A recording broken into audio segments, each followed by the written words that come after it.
हम लोग अभी हैं जलपाईगुड़ी जिले के बानरहाट थाना अंतर्गत हल्दीबाड़ी चाय बागान का ये शानदार गेस्ट हाउस देख रहे हैं।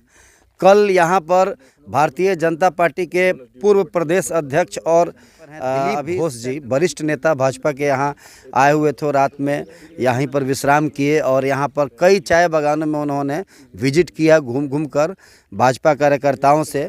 लेकिन ये चाय बागान के गेस्ट हाउस में जो यहाँ पे रुके हुए थे हल्दीबाड़ी में, इसको लेकर तृणमूल कांग्रेस चाय बागान श्रमिक संगठन की ओर से काफ़ी नाराज़गी जताया जा रहा है कि सिर्फ वो आते हैं रात में यहाँ रुकते हैं लेकिन श्रमिकों के दर्द को नहीं महसूस करते हैं। तो इससे लेकर यहाँ हम लोगों का जलपाईगुड़ी ज़िले के INTTUC के जो सभापति हैं राजेश लकड़ा जी से बात करेंगे। आज वो लोग यहाँ पर आए हुए हैं, आप लोग देख सकते हैं। यहाँ पर राजेश लकड़ा जी हैं अपने समर्थकों के साथ में और क्यों विरोध कर रहे हैं इन्हीं से जानना चाहेंगे।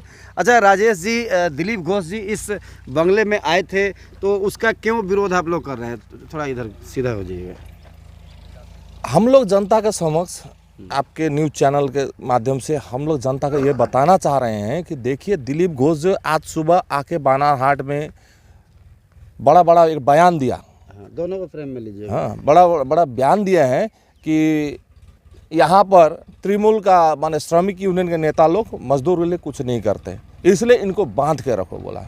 अभी हमको जब पता चला कि ये दिलीप घोष महाशय जो राष्ट्रीय सह सभापति हैं, वो चाय बागान के यहाँ पर बंगलो जो होता है, माने ब्रिटिश बंगलो कहते हैं इसको हम लोग, चाय बागान में अंग्रेजों द्वारा बसाया हुआ बनाया हुआ जो बंगलो होता है, इस बंगलो में वो यहाँ पर ठहरने आए थे।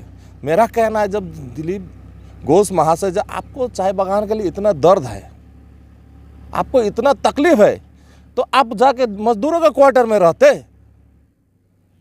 आप यदि मजदूरों का गरीबों का हितैषी है तो मजदूर के क्वार्टर में जाके रहते।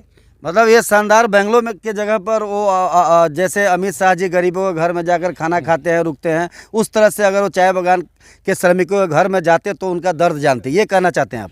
मैं और ये कहना चाहता हूँ, आप यदि हम लोग को मालूम चला ना दिलीप घोष किसी चाय बागान के बंगलों में ठहरा है ना, तो उसी बंगलों में घुस के हम लोग उसको बांधेंगे।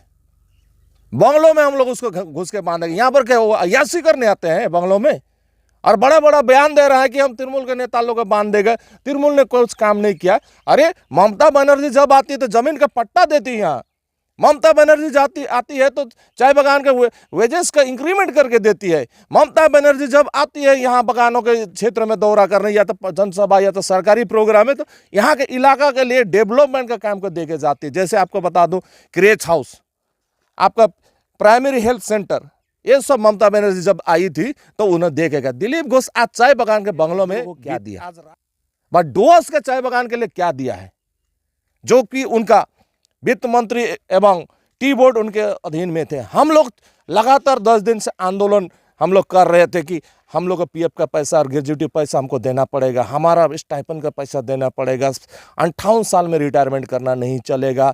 आपको ये 1000 करोड़ चाय का पैसा कहाँ गया? 1000 का चाय का करोड़ का पैसा देने उन लोग नहीं आए थे। ये बंगलो दिखाइए, उनको कैमरामैन को बोलिए दिखाइए, ये कैमरा दिखाइए। बंगलो तो देख रहे हैं, दर्शक देख रहे हैं, ये हल्दीबाड़ी चाय बागान का ये बंगलो है और इसी बंगलो में रुके हुए थे आपको दिलीप घोष जी। लेकिन ये दिलीप घोष जी बंगलो में अगर रुके हुए थे तो इससे आप लोगों को क्या तकलीफ है? तकलीफ हमको यही है कि वो गरीब का मसीहा जब दिलीप घोष बनते हैं तो ये अमीरों का महल में क्यों आए? ये तो अंग्रेजों का बनाया हुआ बंगलो देखिए, ब्रिटिश बंगलो बोलते हैं, पुराना देखिए, वो सारा वो ऊपर का छज्जा का ऊपर का देखने से जो मालूम चलता है अंग्रेजों के द्वारा बनाया हुआ ये बंगलो है। तो इससे साफ साबित होता है कि हल्दीबाड़ी चाय बागान सिर्फ नहीं, और यहाँ के डोस तरह के जितने भी चाय बागान मालिक है, इनके साथ में बीजेपी के सहसभापति दिलीप घोष व उनके केंद्रीय मंत्री के साथ में पूरा सांठगांठ है। इसलिए आज हल्दीबाड़ी चाय बागान के मजदूरों का बकाया है।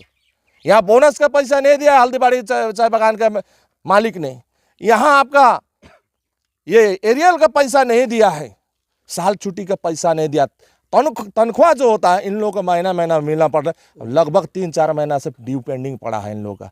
तनख्वाह जहाँ नहीं मिल रहा है, जहाँ पर बोनस नहीं मिल रहा है, जहाँ पर साल छुट्टी का पैसा नहीं मिल रहा है, जहाँ एरियर का बढ़ा हुआ तनख्वाह का पैसा नहीं मिल रहा है, उस जगह पे बीजेपी के हाई प्रोफाइल नेता, बड़े नेता सब आके इस तरह से बड़े भव्य एवं शाली माने खूब बेशकीमती बंगलों में ये तो आपका ये जो बंगलो है ये तो हल्दीबाड़ी चाय बागान के मालिक के अधीन में है।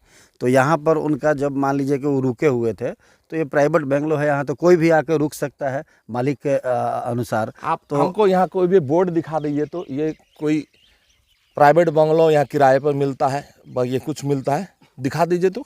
ये चाय बागान का बंगलो है, चाय बागान का बंगलो। इससे साबित होता है कि यहाँ का मालिक और बीजेपी का ये सहसभापति दिलीप घोष मिला हुआ है। हो सकता है कि ये बागान दिलीप घोष का हो, नहीं तो क्यों आगे रहेंगे यहाँ?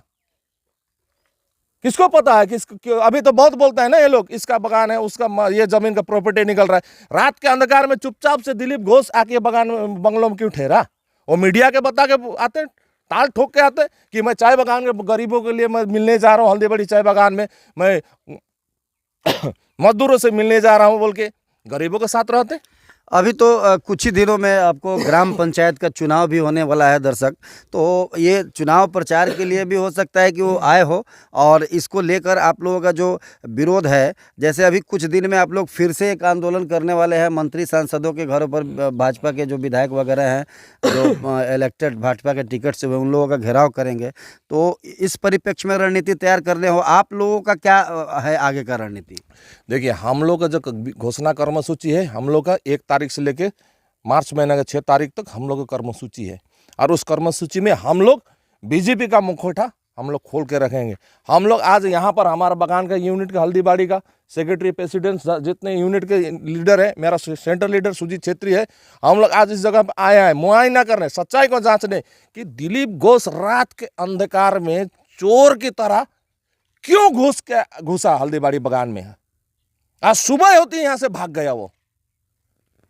इसके पीछे क्या अर्थ है? आज हम लोग यहाँ पर आए हुए मीटिंग की है और भी मीटिंग करेंगे यहाँ पर कि बीजेपी का जो राष्ट्रीय सहसभापति है वो आखिरकार चाय बागान बंगलों में क्यों रह रहे हैं, इसके पीछे क्या राज है? इसके पीछे अयासी का कोई वजह हो सकता है, या तो हो सकता है मिली भगत हो इस बागान के मालिक के साथ में।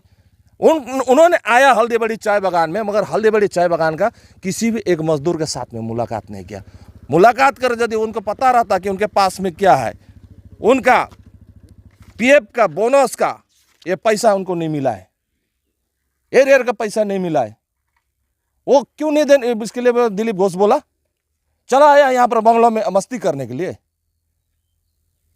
तो वो हम लोग को बोला है ना बांधेंगे बोलेंगे, अभी आप मीडिया के सामने खुल के बोल रहे, आप चेतावनी दे रहे हैं हम लोग।